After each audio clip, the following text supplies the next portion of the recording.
Good evening, everyone, and welcome to the Metropolitan Republican Club's webinar series. My name is Krista Lenzo, and on behalf of the Met Club Board, we are so happy that you're joining us tonight. As a reminder, we have a donation link in our live chat, and we hope you'll make a contribution to help support our club, to support events like these, and as well as in-person events, which we are now holding safely. So tonight, we are very excited to have Natalie Winters join us. Natalie is a senior investigative reporter at the National Pulse. Her reporting on the Chinese Communist Party's infiltration into America's politics, media, and corporations has been credited with really putting the CCP under fire. And even Steve Bannon, who's also been a guest of ours, has said that she is the Chinese Communist Party's worst nightmare, and rightfully so, because her reporting is always spot on and always incredible, breaking news story after story. So thankful to have her tonight. She's also been featured on One American News Network, Real America's Voice, as well as on Newsmax. So with that, I wanted to say a warm welcome to Natalie. Thank you for joining us. Thank you so much for having me. I'm so excited to be here. Of course. So, gosh, we have a lot to talk about, and we were, discussing this before we started tonight, but the CCP is keeping you busy nonstop, especially with the Biden administration. Very, very busy. It's interesting. I'd say the biggest change from covering the Trump administration to the Biden administration is my reports on the Chinese Communist Party's influence and kind of infiltration campaigns used to focus on just American society as a whole, but now with the lovely, we like to call it the Biden regime at the National Pulse, with them in power, now it seems that all of my investigations have to do with everybody from the low-level political appointees all the way to the president himself and the ties that they have to the Chinese Communist Party.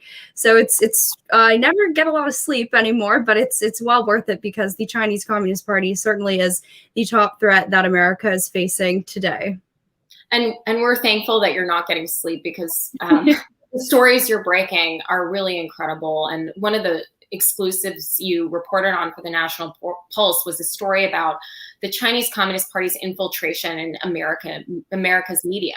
So can you just explain some of what you've uncovered with this latest story? Sure. So I always kind of like to describe myself as putting the footnotes on the slogans that American conservatives like to use, whether it's fake news or Beijing Biden. I like to kind of outline why exactly these allegations are true. And in the case of the media, calling it fake news is an understatement. So this story was put up a few months ago, but it seems it's become all the more relevant today and doesn't seem like it'll ever go away. But what we uncovered at the National Pulse was that every single mainstream media outlet, and if you go to the site, you can see I'm not being dramatic when I say that every outlet from CNN to the New York Times to the Washington Post to MSNBC, even to your local news outlets, they've accepted either A, private dinners, or B, sponsored trips to China from an organization that's called the China United States Exchange Foundation. And this organization works in the Chinese Communist Party's United Front. So that is a explicitly government-funded and government-controlled, even has ties to the military, but it's an effort that, according to the United States government, seeks to, quote, co-opt and neutralize, end quote, basically any of America's elite, whether you're talking media, academics, former politicians, and even current politicians. They really try to kind of subvert these thought leaders and get them to push a pro-Beijing line. So interestingly, we dug into what are called foreign agent registration acts. So any corporate, any lobbying firm that's doing work for a foreign government, a foreign person, a foreign company has to register with this. It's housed at the Department of Justice. And interestingly, in these filings that were filed under, like I said, the China United States Exchange Foundation, we uncovered this, really, let's call it what it is, a pay-for-play scheme, whereby this group, short QSEF, would give journalists trips and private dinners in exchange for, quote, favorable coverage. And that is a direct quote. I'll read, I won't read too much, but I'll read a short quote. And again, this is directly from the Foreign Agent Registration Act filing under QSEF's name. So this whole effort was made to, quote, in order to develop favorable coverage in key national media, BLJ will continue to organize and staff familiarization trip. BLJ is a lobbying firm, familiarization trips to China. This includes recruiting top journalists to travel to China, selected for effectiveness and opportunities for favorable coverage. Another quote, that they sought to, quote, effectively disseminate positive messages to the media, key influencers, and opinion leaders in the general public regarding the Chinese Communist Party. So this is really really concerning when you want to talk about an independent press, media that reports accurately and truthfully. But frankly, I think that you can kind of understand why the media handles China, frankly, the Chinese Communist Party, the way that they do, whether you're talking about the Hunter Biden hard drive. In that case, they refuse to cover it. Or when you're talking about the economic abuses incurred by the United States at the hands of China, or even if you're talking about COVID-19, you can really see the narratives that they push, frankly, are indistinguishable from the Chinese Communist Party. And what's even more interesting, what we've really tracked the national pulse, at least with regards to COVID-19, obviously covering media as a, massive task. So we've just kind of focused on how they've handled COVID-19 and tracing the origins. A lot of the experts, or so-called experts, if there's anything we've learned from this pandemic, that they choose to promote, they all have ties to the Chinese Communist Party. I'm inclined to think of Dr. Ian Lipkin, who's at Columbia, not to go too hard on New York, but he's received 2 awards from the Chinese Communist Party, actually one from Xi Jinping himself. The other was from the Chinese military, but nonetheless, USA, and he also describes himself as a, quote, consultant for the Chinese Communist Party. But nonetheless, USA Today thinks it's totally okay to quote him saying that, oh, COVID-19, no, it didn't come from a lab. It was, naturally occurring. And USA Today doesn't include the fact that this man is effectively, if not actually, on the payroll of the Chinese Communist Party. It's the same thing that you've seen with a host of other researchers. We have some stories today up about Jeffrey Sachs, another individual by the name of Peter Daszak, and the list really does go on. And it's really, really concerning to see. And frankly, not to go on too long, but also a lot of these outlets also fund a journalism school in China at Tsinghua University, which also happens to be the alma mater of Xi Jinping. But this is a journalism school that describes themselves as overtly Marxist. You can read the dean's letter. They say that they practice, quote, Marxist journalism, and interestingly enough, sponsoring internships, offering equipment, and even in some cases funding this program. You see the New York Times, you see Bloomberg, CNN, all these establishment media outlets. So they really are in bed with the Chinese Communist Party. It's not just a saying that our side likes to use. And right now with COVID-19, you're really seeing the kind of result of these decades of compromise and how it really neuters the press from being able to report on anything related to China in an objective manner.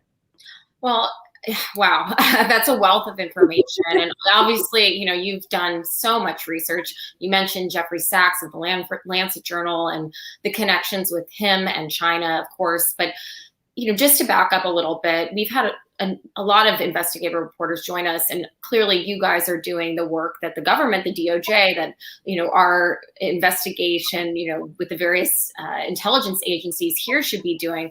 But how do you go about breaking some of these stories and connecting the dots between someone like a Jeffrey Sachs and the CCP? Can you give us a little bit of insight as to the process you're going through? Sure. So I get that question a lot. Everyone always asks me, how do you find these stories? How do you find these links? And really, I think, frankly, the sad part, and it's sad for 2 reasons, is that this stuff really is all publicly available. For instance, Dr. Ian Lipkin, the guy that I talked about USA Today quoting as debunking the Wuhan lab theory, he brags about it in his bio that he's received these awards from the Chinese Communist Party. In the case of Jeffrey Sachs, it is a little harder to find. He's a little better at hiding it. But I think our generation's pretty tech savvy. We know how to find it. I always say I'm a good opposition researcher. I guess I'm good at cyber stalking in a friendly way, a lot of these people. But I also think, too, it's just sadly the culture that we have with regards to the Chinese Communist Party, and that these academics, either because they're so compromised that they turn a blind eye because the paychecks are just too big, or they just ideologically don't grasp that the Chinese Communist Party is so reprehensible, is so evil, not just because they're trying to overtake the United States and they would love to see communism play out on a global stage and really take over the world. They'd love to kind of replace the United States as the beating heart of the global economy, but also what they do to their own people is just absolutely reprehensible. Obviously, what they do to the Uyghurs is part of it, but just how they treat their people, effectively like modern day slaves for a cheap labor source, that these American academics who pride themselves on being a part of these woke institutions, it's absolutely insane. But I think that if people are just open with it, I'm inclined to talk about another story that we had about how actually, I believe it was the Harvard Kennedy School's Ash Center for Democratic Governance. They actually used to advise in what was a program where they would not, I mean, it's bad on face value. They would effectively advise up and coming leaders in the Chinese Communist Party, but specifically, they took people from the Xinjiang Production and Construction Corps, which was actually recently sanctioned for basically being the #1 driver of the genocide in Xinjiang, basically being a paramilitary force carrying out these actions. And nonetheless, you see Harvard, who, as I said, cast themselves as a paragon of wokeness and social justice thought, effectively advising the military force that is carrying out a genocide in 2021. So, if these academic institutes and universities want to talk about getting woke, they should really look at their own financials before they lecture Americans and Trump supporters like us. 100%. And that was going to be my next question. I mean, not only has the CCP infiltrated our media with propaganda and currying favor with a lot of these reporters, but in our institutions, they've infiltrated by, bringing people to the States to take spots potentially away from Americans, and then they go back to their own country, go back to China and provide this information to them. Can you talk a little bit about, a lot of what people call the Confucius, institutes and these places that are just promoting this type of program? Sure. So there's so much to unpack there. And I think that it's important when we talk about the Chinese Communist Party. Part of it is that they really do have an unmatched resolve to infiltrate the United States. Like I said, it goes back to their unending desire to really replace us as the core of the global financial system and, frankly, of the world. But I think we can't make the mistake and that America hasn't played a part in it, right? And when I say America, I don't mean people like us. I don't mean middle class. I don't mean people who work every day. I mean the American elite and the American establishment and the politicians like Joe Biden. He said, Joe Biden said in 2011 that, China's rise isn't our demise. And to me, I'm like, it definitely is our demise. And I think most people would agree with that. But if you kind of reinterpret what he's saying with that hour to mean just the American elite and the American establishment, I think he's right. Because when you talk about these things like Confucius Institutes, when you talk about, Chinese students, specifically those that are linked to the Chinese Communist Party, being able to come over and study in the United States and take that knowledge back to the motherland, it's our politicians, it's our thought leaders who've allowed for that to happen, and they've made millions of dollars doing it. I'm inclined to talk about a story that we have about Joe Biden's latest hire for the National Economic Council. Ironically, the lady who's supposed to deal with American manufacturing, but she's out of MIT, and she actually spoke at a conference, a multi-year conference. It took place in China, and she was actually speaking alongside Gang Chen, who was a researcher that was just indicted for basically aiding and abetting and boosting the Chinese Communist Party's scientific ecosystem, their developments, while also taking American taxpayer dollars, and he failed to disclose his ties to the Chinese Communist Party. So yes, that's just an anecdote. But when you talk about broader, I mean, put it this way, that organization that I was talking about, the China United States Exchange Foundation, they run a program that's called, I forget the specific name. They come up with the best names. They're always really funny and very, very euphemistic, but it's basically a program for former congressmen. They choose them based on their, quote, open-mindedness to China. And the whole entire point of this trip is, again, they pay for them to go to China, and in return, they go on American media outlets and basically praise China. They give them that, quote, favorable coverage that they want. So it really is kind of a grift in some sense, that a lot of these elected officials, they'll be easy on China while they're in office because they know that once they depart office, they can have a very, very cushy job on K Street lobbying for the Chinese Communist Party. And I think Confucius Institutes are probably one of the issues that have really cut through the most in terms of the American public, because it deals with, children and what we're learning in schools. I will also say that the China United States Exchange Foundation, interestingly enough, they also ran a coordinated program to influence American textbooks with regards to the issue of Tibet. They wanted to basically kind of whitewash that issue and paint the Chinese Communist Party as doing nothing wrong. But again, Confucius Institutes, they're partnered with the Asia Society. They've partnered with the National Committee on U.S.-China Relations. And these are the foremost organizations in the United States, at least, that are supposed to be kind of pushing for the kind of relationship that Americans should want to have with China. But in reality, they're allowing Confucius Institutes, which, again, not only are funded by the Chinese Communist Party, but we've dug into the kind of resources that they recommend their teachers use at the National Pulse. They're written by a council, I believe it's the OCAO, Overseas Council and Affairs Office within the Chinese Communist Party, which, again, this isn't even, my opinion. These are direct quotes from this group's website. They say that their goal is to, quote, mobilize advocates on behalf of the Chinese Communist Party. So these are the kind of resources that they're recommending.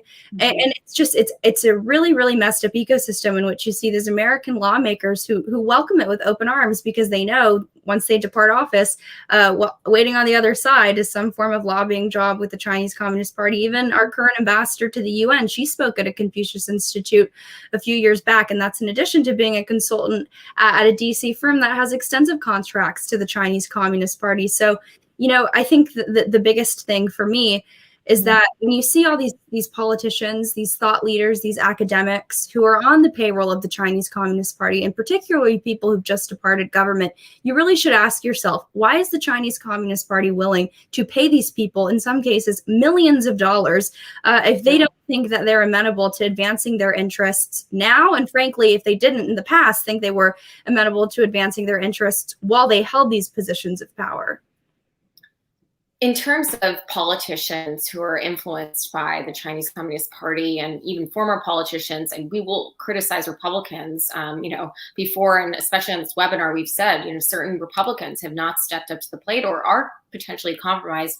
One such person who you've done research on and we've seen come out in various news outlets, had treated fairly or maybe unfairly, but Elaine Chao, Senator Mitch McConnell's wife, you've done some research into her. Can you talk about some of the complications and where she might be compromised? Sure. So believe it or not, her sister is also somehow linked to the China-United States Exchange Foundation. This really is kind of ground zero when you talk about what's called the Chinese Communist Party's United Front efforts. But obviously, she was the Secretary Transportation. And again, there you just see these ties to these Chinese Communist Party funded organizations. She's also tied in with a group called the Committee of 100. And interestingly enough, speaking, for example, about the researchers that often get indicted for failing to disclose their ties to the Chinese Communist Party, the Committee of 100 is a group that sponsors basically an annual conference where they basically chalk up any indictment against a researcher who is working with the Chinese Communist Party and fails to disclose those contracts while taking American taxpayer dollars. They chalk that up to racism, right? They say the only reason that the DOJ is indicting, a professor who's literally working for the Chinese Communist Party is because our DOJ is racist, which really makes no sense at the end of the day. But this is the kind of work that the Committee of 100 does. So it's just this kind of targeted and really strategic propaganda and just reworking of issues to try to take it away from the fact that there are many researchers within the U.S. right now who are actively aiding and abetting the Chinese Communist Party. But frankly, too, I think you kind of saw it with the Department of Transportation.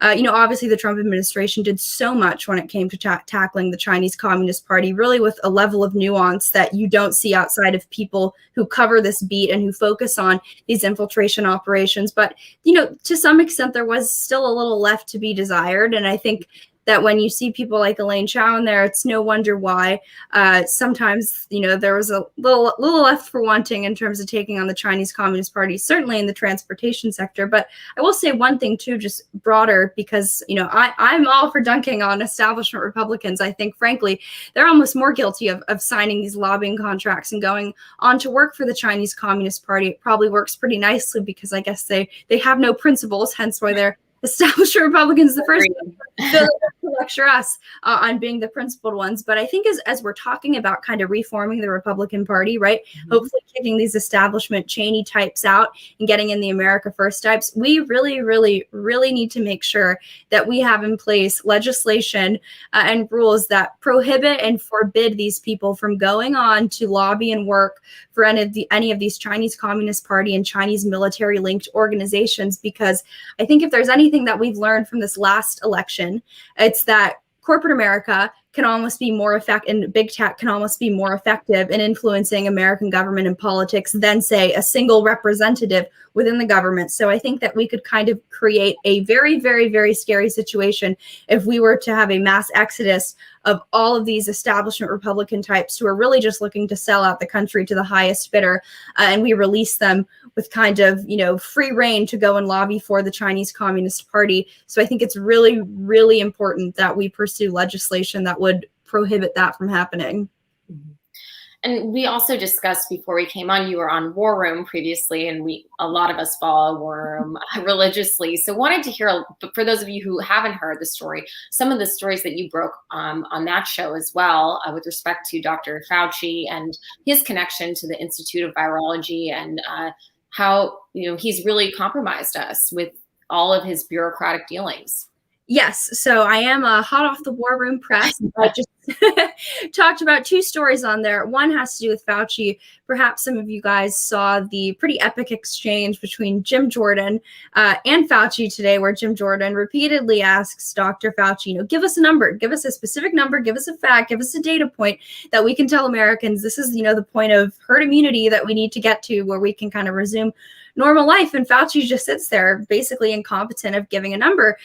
So I talked about some numbers that Dr. Fauci may be familiar with, specifically 3.7 million, because that's the amount of taxpayer dollars that he gave through the NIH to a group called EcoHealth Alliance, which I believe the name of the grant was to study, coronaviruses linked to bats. And this group, EcoHealth Alliance, pursued that avenue of research with none other than the Wuhan Institute of Virology, which was obviously right next to the wet market that this virus allegedly started in naturally. That's what they want us to believe. So yeah, so when you talk about the origins of this virus, obviously it comes from China, more specifically the Chinese Communist Party. But a lot of the research at this P4 lab, this Wuhan lab, it was underwritten and funded by American taxpayers through grants that Fauci okayed at the NIH. And this is another individual. I'm sure people must think I'm crazy because I'm throwing out all these names, but another individual. No, not in the least. A good crazy. Another individual by the name of Peter Daszak, who is the person that Fauci funneled these millions, which when you kind of add up all the money that was sent to EcoHealth Alliance, you're talking tens of millions of dollars. But Peter Daszak, not only has he been listed on over 20 studies that also take funding from the Chinese government, he's co-hosted conferences alongside the Chinese Communist Party. He contributes to Chinese state media regularly. This is an individual who is very, very compromised by the Chinese Communist Party. Actually, believe it or not, Fauci also spoke at a ton of Peter Daszak's events. So in this little gain of function world of research, Fauci and Daszak are pretty big players.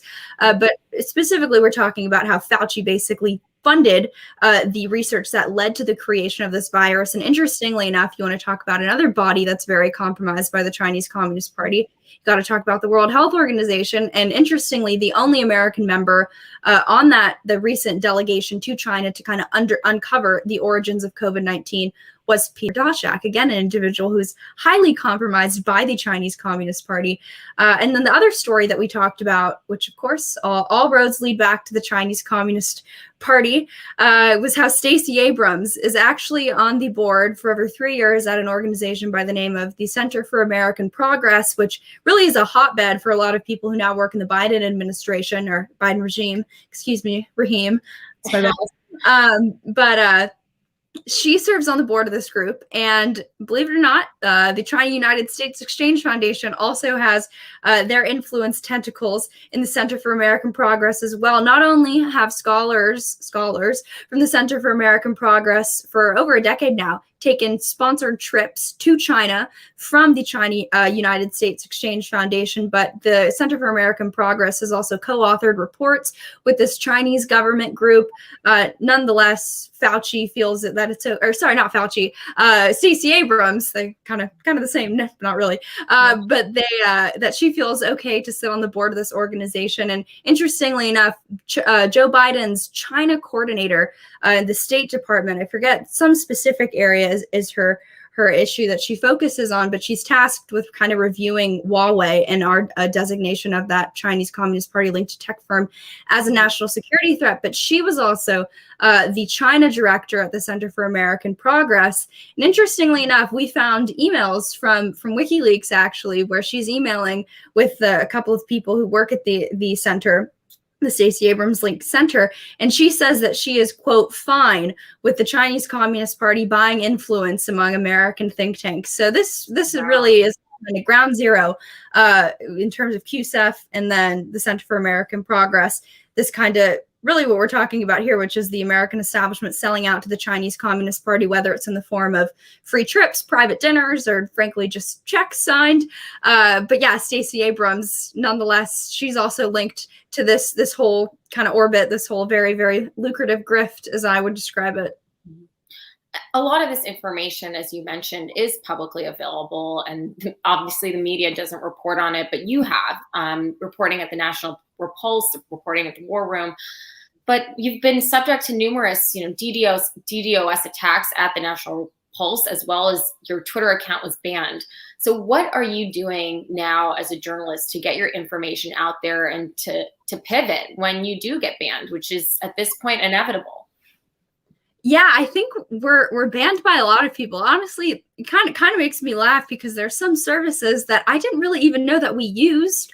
One of them being MailChimp, and then Raheem Kassam is the editor-in-chief, and he's like, "Oh, I guess MailChimp just banned us." And I was like, "Oh, I didn't even know we used them." So I guess we weren't really reliant on them in the first place. But yeah, no. So we've been banned on Twitter since a few days after the election.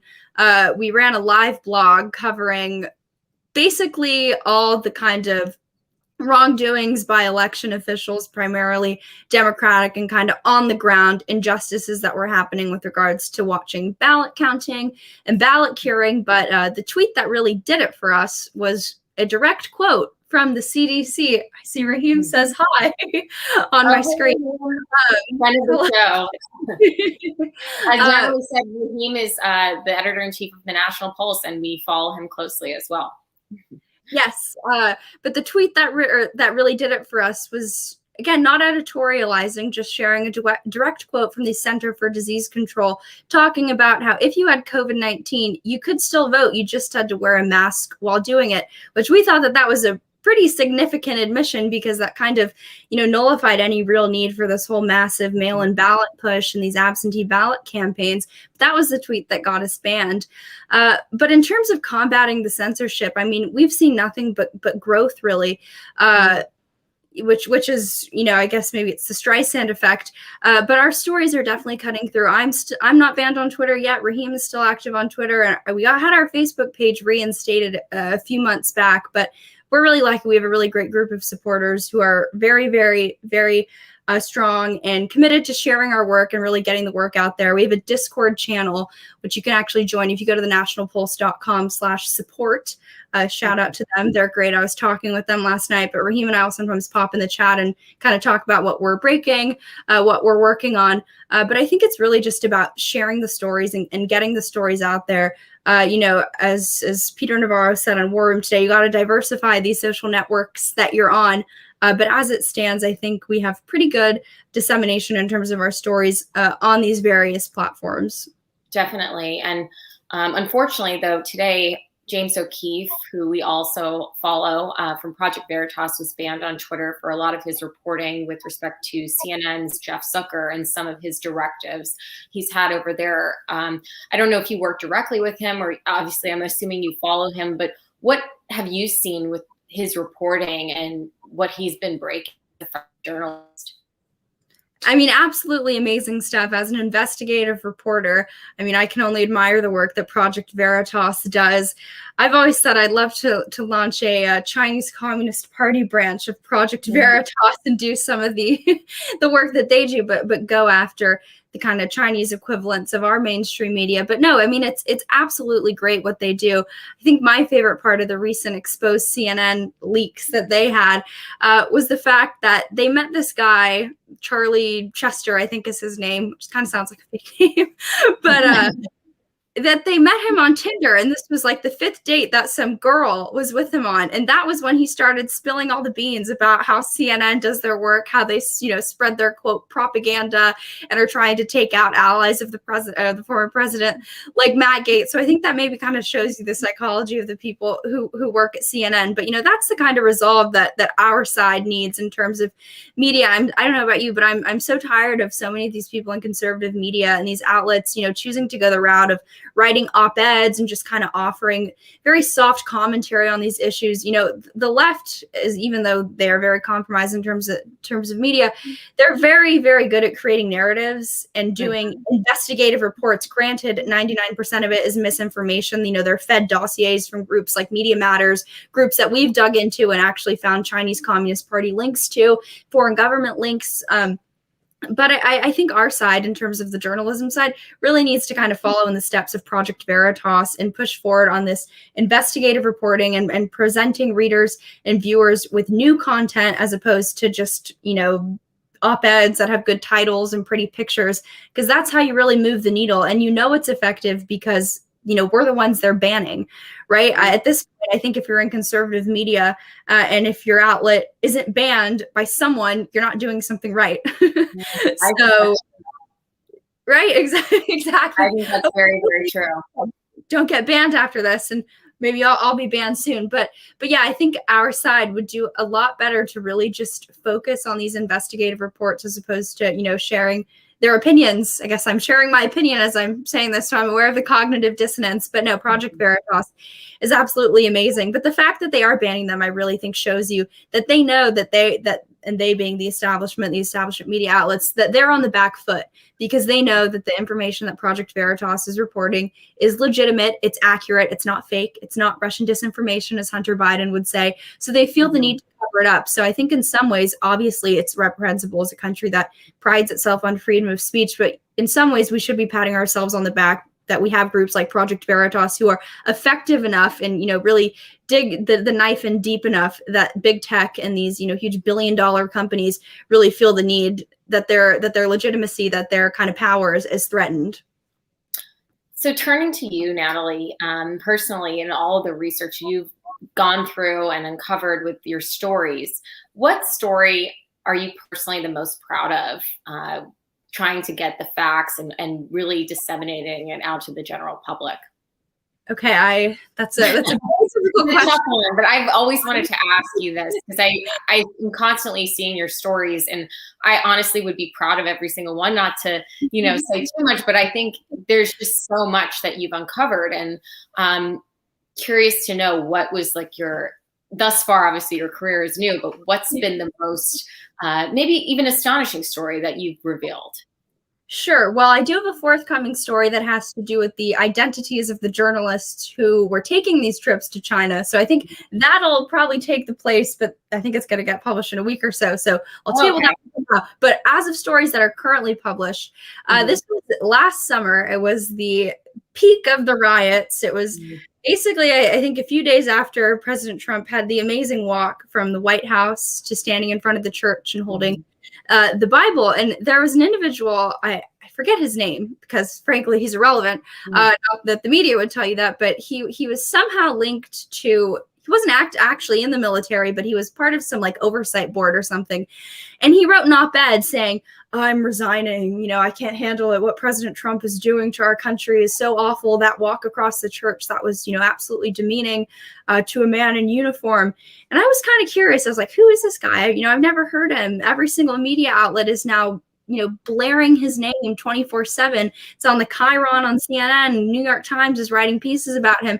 So I dug into his past and I found out that he was like, a 12-time donor to Obama. He was appointed in the Obama administration. He was a hardcore Democrat. I was like, well, no wonder why this guy doesn't like Trump. He's probably been waiting to quit, or frankly should have been fired, 4 years ago. But the media made it seem like he was this totally impartial guy that, President Trump had appointed, and that everybody was turning their backs on President Trump because he was just doing such a horrible job. I think that in that moment, I was like, wow, the media really is this bias that they will promote these people who are, ardent Democrats and then paint them as totally unbiased, totally neutral, and it's just absolutely crazy. Maybe one other story that I also really liked, a lot of our content was getting censored by this group called Lead Stories, and it's one of the Facebook fact-checking platforms. So we dug into who they were, and again, just like this guy who was dunking on President Trump, I think they have over 130 years of collective experience at the company of people who formerly worked for CNN. Every single cent that their employees have donated have gone to Democratic candidates. After we published that story, the editor-in-chief of the publication called my boss and kind of threatened me in a rather bizarre way. They're like, "Oh, we know where Natalie lives, tell her hello." So I always love going after these people because nobody does. These people get to live frankly, their corrupt lives, and the lives where they have such power and such control, and there's no checks on their power. So I love, because there's, I guess, kind of a vacuum to fill, really kind of serving as the check on these people and exposing, in some cases, whether it's in, hardcore partisan, frankly, hardcore left-wing agenda, or on the other hand, a hardcore compromise with the Chinese Communist Party. I really love exposing people who, aren't with either what they say they are or aren't what the media says they are. And you've done such a great job exposing them. And for that, again, we are thankful for you. Natalie Winters, where can we find you? How can we support the National Pulse? And we definitely will be promoting your stories, of course, but can you give us all of your info? Yeah. Well, thank you so much. And really, thank you for having me. You guys do great work. I'm originally from Los Angeles, so I know what it is like to be in a city where nobody thinks like you, and you got to find people who do. But no, so I'm on Twitter at Natalie G. Winters. I also have a Facebook page. I think that's it for the social media. We'll see. I'll probably get banned soon. Then maybe I will diversify. But you can obviously get our work at thenationalpulse.com. I always share my stories on my Twitter, but if you go to thenationalpulse.com/support, you can join what we call our members program. So with that, you get a book written by our editor-in-chief, Raheem. If you become a lifetime member, you even get a phone call with Raheem, which both you and I know Raheem very well. It'll be a very, very fun phone call. You get access to that Discord channel I was talking about. And I think you also might get some swag. I don't know. I like I said, I'm always just, reading Chinese state media, doing my thing. I let other people handle the administrative side, but the Discord channel is very cool. They always love to talk about anything that's going on, stories we're working on. So yeah, thenationalpulse.com/support is where you can go to find out more. Natalie, thank you so much for joining us tonight. You're awesome. Thank you. Of course. Have a good night, everyone, and thanks for tuning in.